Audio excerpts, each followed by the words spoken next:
12th. That is a really, really cool charity. It's the 6th. Why does it say the 12th? It says, I'm sorry. Okay. It says 12 p.m. Okay. Sorry. So it's Saturday the 6th. So this coming Saturday. Okay, yes. Is when that's going to be. And it's cool because it raises funds for a really cool organization. It's called Homers for Hope. And we are happy to welcome our friend, Mickey Morandini. Hey, how you doing? Nice to see you again, Mick. Good to see you. Thanks for being here, bud. Thanks for having me. And along with him is the man who's behind the charity. His name is Derrick Morgan from Homers for Hope. Thank you. Nice to see you, Derrick. Likewise.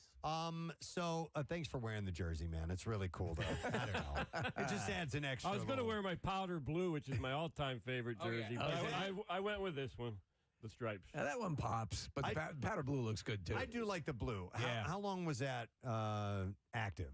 Or like for a whole full It was season? before my time. Was it? Oh, yeah. Okay. I think it was in the 80s, all through the 80s, kind of. I've lost track. Yeah. Do you like when they change up the uniforms a little bit? You think it's kind of cool? I do. All right. I do. Yeah. I had a question I wanted to ask you, and I'm curious. We're going to get to all the specifics about the charity event.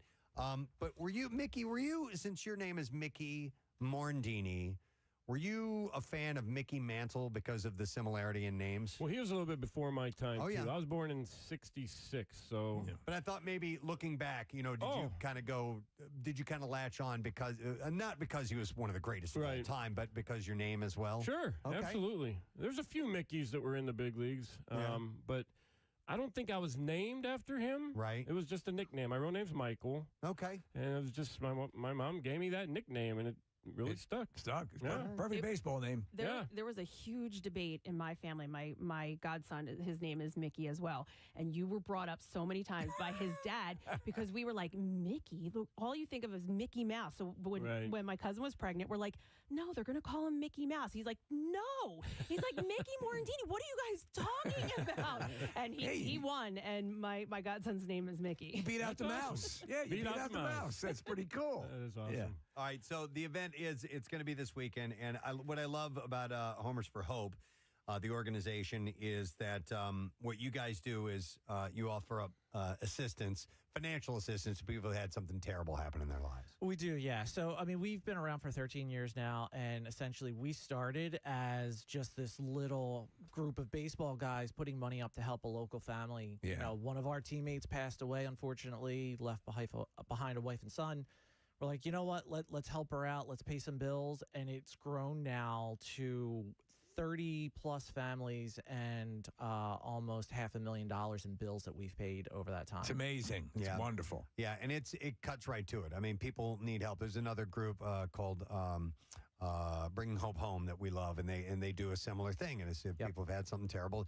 When you have something traumatic, there are financial implications that are just difficult. That's all there is to it. So it is, yeah. And, I think for us, I think what I love is, we still to this day are 100% volunteer run. We don't have a paid employee at all. But all of our contributors we don't have huge corporate sponsors. It's like local contractors and electricians and just like the everyday folks, $5 and $10 here and there, and to help these people. You can focus in on specific families. There's obviously there are charities that are a much more of an umbrella sort of approach, and they're going to help as many people as they can. But there's these special cases that sometimes very often need special attention and consideration. And the recipient of this particular event is going to be, you have a family in mind? We do, yeah. The Scott family of Havertown. So Jeff Scott, he had to go in for, a double knee replacement, something pretty similar, pretty basic, but 2 days later, had a stroke. And because of the complications, lost the ability to walk, talk, even swallow. Man. Couldn't go through any kind of physical therapy for his legs. Right. And so now he's at a point where, he's recovered some of that ability. However, he's wheelchair bound at this point. And we're trying to raise funds through this event to help the family basically kind of retrofit some of the house so he can get around. Because right now, his wife and a nurse have to physically pick him up, put him in a wheelchair, move him around from room to room. So the event's on Saturday at FDR Park, and it's a celebrity softball game. And Mickey, you're going to be playing in it? Yes, sir. Nice. Do you know what they got you do? What position you're going to play? Or are you coaching? Well, I'm an infielder. You're an infielder. So I got to play the infield. That's right. But Milt Thompson's joining us. Charlie's going to be there. Nelson Figueroa, who was a pitcher, is going to be there. We got some other MLB players, some minor leaguers coming in, so it'll be a fun day. Nick, you had a question about Mickey and pitching. We were off air. You were asking about this. Well, the last two nights, Phil's pitching has not done so well. They gave up 13 runs 2 games in a row, and Cody Clemens had to come in and pitch last night and the night before, I believe. Yeah. Did you ever have to pitch in a game? No. Wow. I never did. Do you think you would have been able to?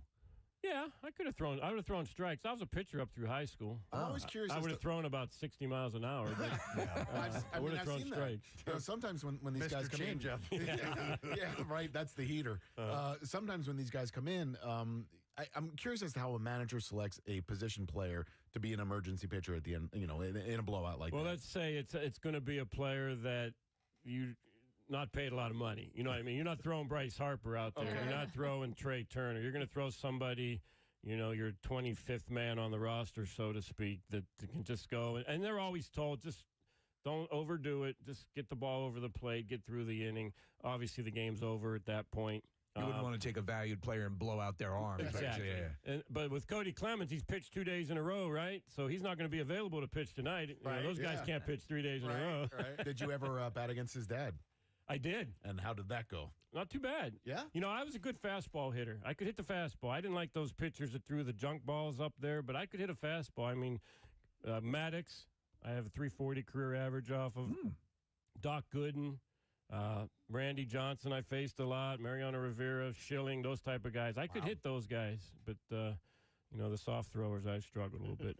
I was at my son's Little League game last night. We were just having this conversation, and then Nick and I were talking about it because I texted him a question, and I want to know if you know anything about this. But we can't remember if it was Dykstra or not that told the story on our show, but somebody did about how he was so hungover, and it was an extremely hot day, and he tried to get thrown out of the game, and the ump said to him, "If I got to be out here all day." Yeah, he got on base. It was 140 degrees on the turf. He was not feeling so well. Said he didn't want to play in the game.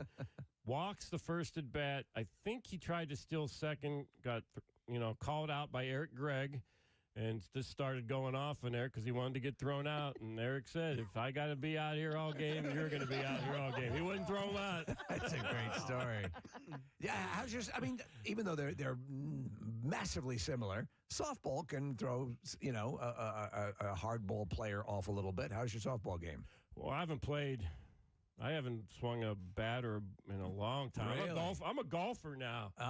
So I'm going to be a little nervous trying to hit, but it's slow pitch. All right. So, and the ball's a little bigger. Yeah. So I got a chance. Because our intern has I think she's got like a 70 mile an hour. Oh, really? Yeah, I think so. I'm not worried about the swing. I'm worried about the hamstrings and the groins when I start running. Yes. I don't want to pull a muscle. Forget about your quads. I always pulled my quad when I played softball. And by the way, one of the lowest points in my life, and by the way, I'm sober, so this says a lot, was striking out in a celebrity softball game at the Vet.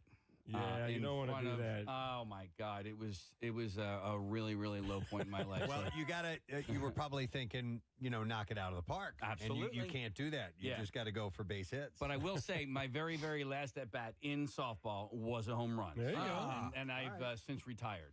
Perfect. Yeah. All right. Somebody said you had a golf question. Well, we were talking about going on Amazon. Everybody wants you to buy stuff for them on Amazon, right? Yeah. So I need a new left-handed putter.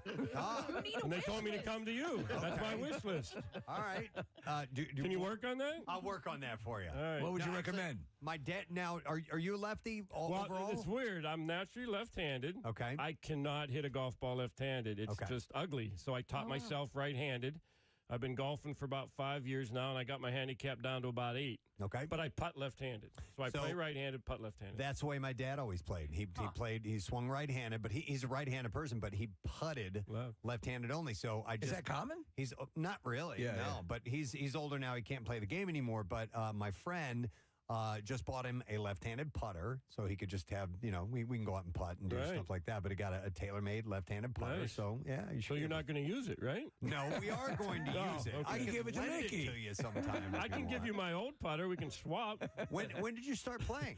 Really, I mean, I played once or twice a year left-handed. Yep. And then really when I got the ambassador job is when I really started to play a lot of golf, so about 5 years ago. Okay, and you're already down to an 8-handicap. Yeah. Single digit. Good for I get you. to play with Tommy Green a lot, so I get to watch the ball fly about 300 yards off the tee box with him. So, Wow. yeah. Yeah, well, at least you're out there doing it, and sounds like you're improving. So that's but good. I play in a lot of charity golf tournaments, probably 25 or 30 a year. We just played in one for autism, and I played in Brian Dawkins' tournament yesterday out my way. So Were you at the one in Delaware, at that autism? Fieldstone? Yes. Yeah, okay. Fieldstone, yep. Yep. Yeah, It we was got a good event. got a text from our buddy John Brazier says that you're golfing at Oakmont at the end of July. Oh, wow. In your hometown. Brazier tells everybody we're doing that. Yeah, we get an opportunity. Brazier knows Art Rooney's grandson, who's owner of the Steelers. Yeah. Yeah. And he said he can get us on to Oakmont. Never played it. I hear wonderful things about it. One of the Legendary best course. courses in the country. Yeah. So me, Brazier, and Tommy Green are going to go out and play around there. It's pretty exciting. How's Brazier? How's his play? Well, he can be pretty good, and then he can be just awful. But he yells at himself when he hits a driver, like a few cuss words, and in third person kind of thing. Yes. He can play a little I bit. played with him a week and a half ago, something like that. Yeah, he can hit the ball a ton. Not as far as me, but he can still hit the ball a ton. And I think he is probably shoots somewhere in like the high 80s, low 90s. Okay. But did he Something like did he that. get on himself, cuss at himself a little bit with a bad shot? Yeah. I mean, don't you? You don't do that? No. Well, you played baseball at a professional level. I'm sure you have a. I know my golf abilities, and He's come to terms I'm out with for fun. Yeah. Yeah, nice. By the way, Derek said he has something for us. You brought something. I do, yeah. So we're It's a fortunate. putter. Exactly. I let you guys just run with it, and I had this sitting in the box the whole time. Now, so on behalf of all the charities and the nonprofit organizations that you guys have supported over the years, I mean, I go back all the way to the DRE DRE days with you guys. You guys have been tremendous supporters. We can't do it without our sponsors, but one of ours. So what we do is Crown Trophy of Conshohocken every year for all of our events. We do a heavyweight championship belt for our home run derby champion. Okay. And so what we've done is we've actually asked them, because of the support you guys have done, is create a Preston and Steve heavyweight championship.